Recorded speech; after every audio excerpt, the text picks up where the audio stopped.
Je suis très touché et heureux d'ouvrir ici, dans la crypte du souvenir de Yad Vashem, notre cérémonie, ici, sur le mont du souvenir, à Jérusalem, afin de commémorer la mémoire des 6 millions de Juifs assassinés par les nazis et leurs collaborateurs. J'ai l'honneur d'inviter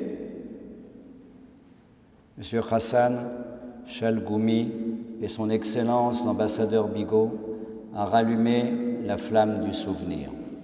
En ranimant la flamme perpétuelle dans cette crypte du souvenir, auprès des cendres de nos martyrs, nous communions avec la mémoire des 6 millions des fils et filles de notre peuple, voués au supplice, à l'immolation et à l'anéantissement par les nazis et leurs complices. Des communautés et des familles de la maison de Jacob, dévastées et détruites dans l'intention haineuse d'effacer le nom d'Israël et de sa culture, de leur culture juive. Et nous souvenons des justes parmi les nations qui risquèrent leur vie pour sauver des Juifs. Là où il y avait le plus grand nombre de Juifs en 1939, c'est en Pologne.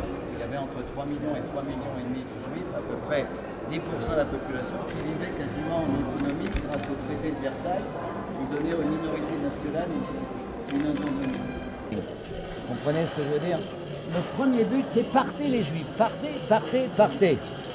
Il va épouser Fortuné Béhar.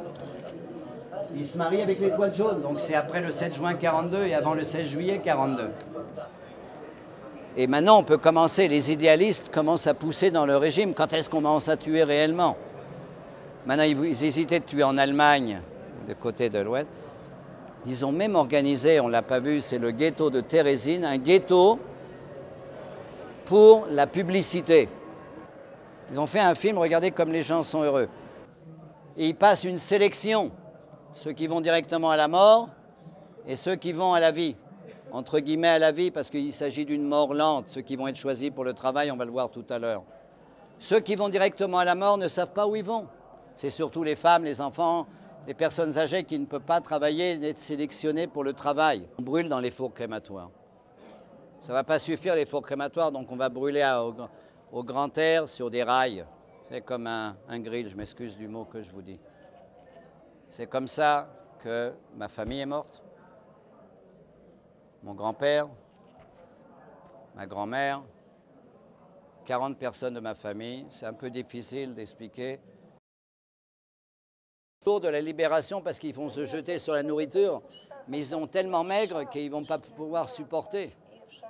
Les femmes, c'est plus terrible, ils ne vont pas voir leurs règles. C'est comment des gens qui ressemblent, comme dans le film ici, à des zombies incroyables. Et on en trouve tous les jours. Oui, nous continuons. Les gens déposent des feuilles de témoignage. Alors, nous avons mis ici des photos de gens morts pendant la Shoah, l'Holocauste des Juifs, qui se reflètent dans le puits du souvenir, parce qu'il nous manque encore 2 millions de noms, mais nous en trouvons tous les jours. Nous essayons de retrouver une identité à chaque victime. 1 + 1 + 1.